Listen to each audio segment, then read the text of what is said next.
Bonjour à tous et bienvenue dans cette vidéo qui va vous présenter une solution pour vous permettre de vous séparer des buses propriétaires de Creality sans avoir à changer toute la tête de votre imprimante. Donc pour ceux qui ne connaissent pas, c'est la tête lancée par Creality avec la CR10S Pro. Comparée à l'ancienne version qui était rectangulaire, celle-ci est cylindrique. Elle a un meilleur refroidissement puisque la surface d'échange thermique est beaucoup plus importante. En contrepartie, Creality s'est lancé dans un système qui emprisonne les utilisateurs puisque la buse a un pas spécifique. Et ce pas spécifique, on le retrouve à la fois sur le bloc de chauffe, sur le heat break, et donc également sur cette partie qu'on appelle le radiateur. Alors pourquoi on voudrait changer les buses de Creality pour passer sur quelque chose de plus standard? Tout simplement parce que, comme je l'ai dit, le pas est spécifique. Ça aurait été bien si Creality proposait une gamme complète de buses, à savoir des buses en 0.2, en 0.1, 0.3, 0.4, 0.6, 0.5, et ainsi de suite. Et également, si Creality on proposait en laiton nickelé, en acier, des buses renforcées, et ainsi de suite. Le problème, c'est qu'aujourd'hui, c'est pas le cas. Creality a mis presque un an à proposer des buses de rechange dans plusieurs tailles différentes. Il faut savoir aussi que ces buses sont plutôt chères. Elles sont vendues soit à l'unité, soit en lot. Et que comparativement à des petites buses comme ça, très standards, qu'on va pouvoir payer en Chine aux alentours des 7 ou 8 euros les 50, ici, on est plutôt sur quelque chose comme 15 euros les 3. Voilà. Sachant que ça reste une buse laiton assez basique et assez mal fichue parce qu'en plus elles sont super encombrantes. Voilà. C'est pas franchement quelque chose d'intéressant. Alors pourquoi elles sont spécifiques? Tout simplement, on est bien sur du M6 en diamètre. Par contre, le pas de vis est en 0,75. Alors que sur des buses standards, on est en M6 par 1 mm. Donc là, ça se voit, je pense, pas trop mal à la vidéo. Donc la conception de Creality sur cette tête est d'avoir un heat break. Donc c'est un bord, un heat break, donc qui a un seul pas de vis tout le long, donc qui est donc en M6 0,75.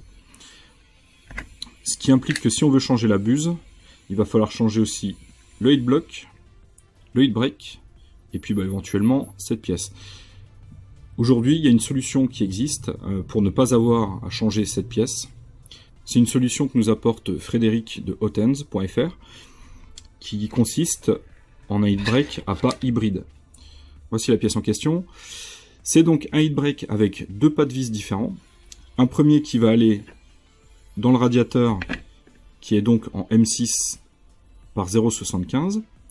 Et puis en bas, pour la partie qui va aller dans le bloc de chauffe, on est sur du M6 x 1. Ce qui veut dire qu'on va pouvoir le mettre sur des blocs complètement standards MK8, avec une buse MK8 standard. Voilà, oui, ça rentre dedans parfaitement. Voilà, on va la monter comme ça. Bon, c'est pas comme ça qu'on monte une tête, mais...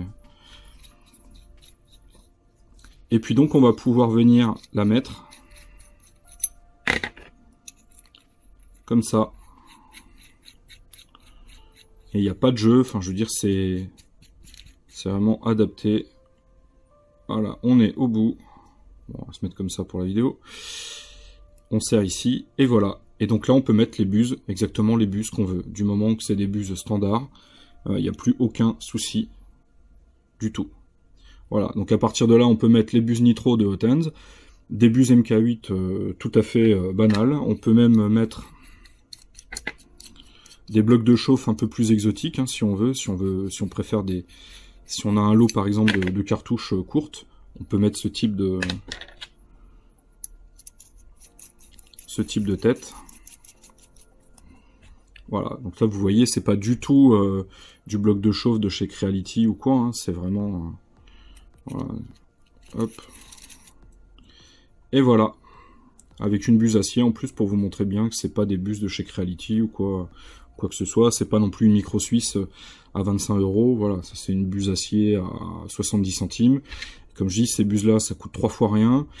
Et c'est aussi performant que les buses de Creality qui sont vendues 15 à 20 fois le prix, quoi.